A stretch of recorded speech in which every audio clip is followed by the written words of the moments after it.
India is often known as the world's largest democracy, and in its 75 years of celebrating independence, the Indian Council for Cultural Relations organized an event which was known as Next Generation Democracy to showcase India's democracy to young leaders across 75 countries. In the inaugural batch, delegates from Bhutan, Sweden, Jamaica, Tanzania, Sri Lanka, Poland, Uzbekistan and Malaysia were included. 19 delegates from 8 democracies explored the rich heritage and culture of India from 25th November to 1st of December and also witnessed how one of the largest democracies in the world has been successfully functioning for the past 75 years after independence. In an exclusive interview with the Malaysian delegate, THARMA PILLAI elaborated his experience about India's rich democratic tradition and India's unique stories that needed to be appreciated on the world platform. Hello everyone, my name is Tharma. I'm the delegate from Malaysia.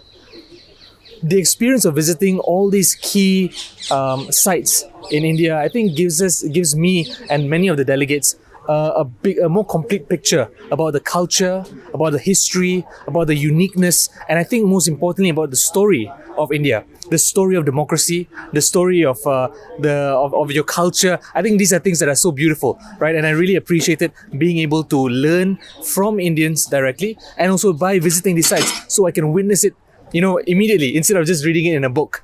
So I think these are very important stories because part of the narrative or the story of India must be told to the rest of the world, right? Because there is such a compelling narrative, such a compelling story of India itself. Yeah, but I think not many people know these stories, and it's so unfortunate. Or these stories are told in a way that is not fully representative of the realities in India. So I think these sort of programs and initiatives are so good, including, of course, the lessons that we learn, but more importantly, the visits that we have, right? Because we're able to witness it ourselves. Tharma further shared his experience about the event and how the Next Gen Democracy event has helped them to understand India in a better way. I think I'll be very honest, because Malaysia is a very close partner of India. So we have a long trading relationship. We have strong bilateral ties between Malaysia and India. And even for us, we always watch Bollywood movies, Tamil movies and all that stuff. So I think in terms of recognizing and understanding a lot of Indian culture, I think that's something that for me personally, I've already had a decent understanding of.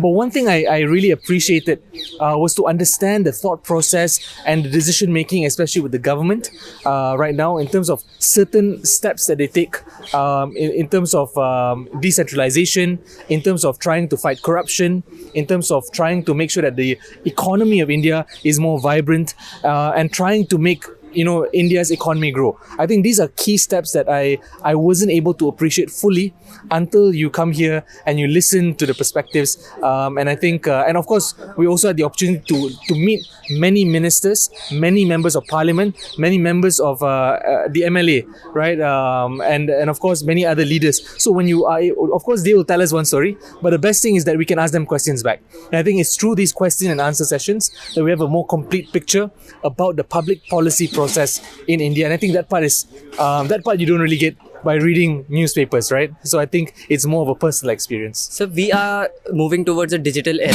So how do you see democracy shaping in social media? I think this is one of the biggest challenges that you face, because part of social media is the term is the democratization of the voice. Previously, it's only the media that can control who gets to say what. It's normally politicians that have access, rich people that have access. Now everyone has access, everyone has a voice.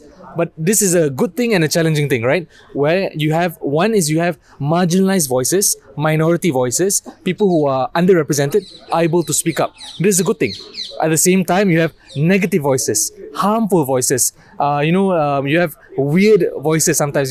You've seen anti-vaxxers, flat earth, all these kind of conspiracy theories also have been getting a voice out there. So I do think that part of managing this digital era is going back and having a perspective that government does not know best.